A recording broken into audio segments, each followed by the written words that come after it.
Hi, in this video we are going to look at how to fetch data from a config form into a dropdown.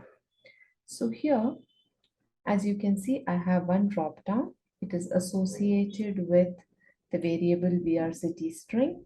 And if we examine the properties of dropdown, there are a few interesting things that you would eventually use.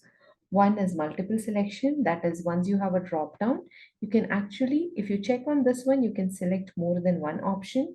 Disable auto select, which means when you click on it, you will not have anything selected by default. If you say has none option, in addition to the options that you already have, it also adds a value none. And here we have a couple of fields that we're going to look at in today's session.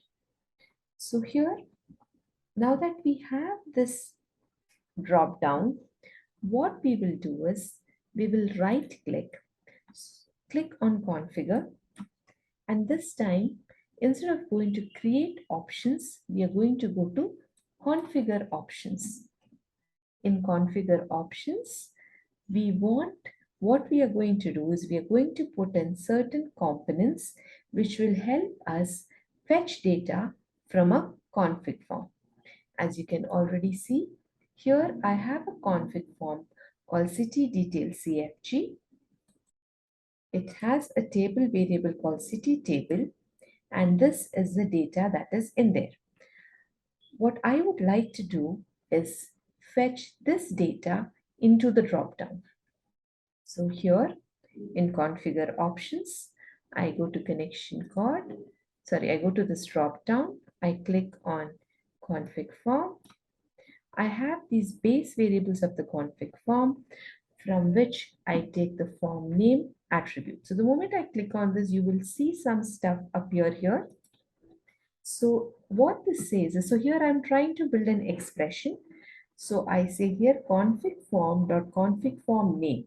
I want the config form whose name is. And then I use this literals to type in the name of the config form, which, as I know from here, is city details CFG.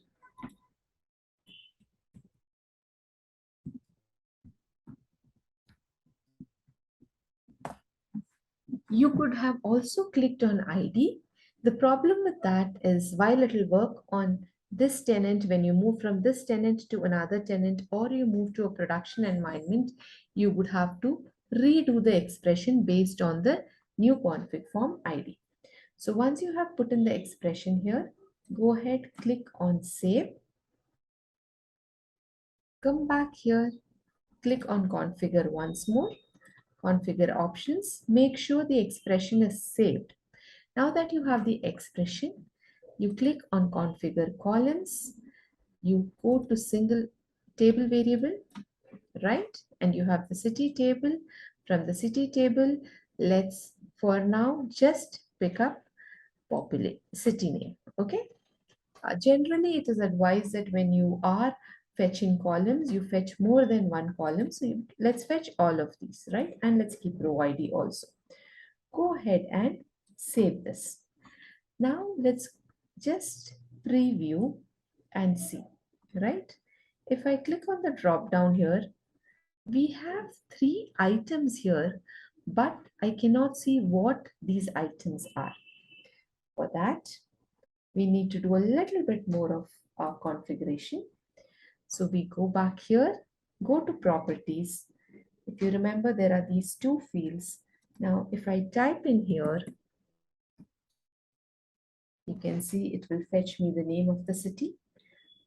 You can select same display field name and submit field name or different ones as well.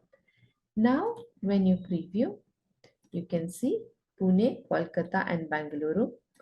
There was another feature that we discussed at the beginning, which was disable auto select. If you noticed, Pune is selected by default now. If I click on disable auto select and preview, there is no city selected.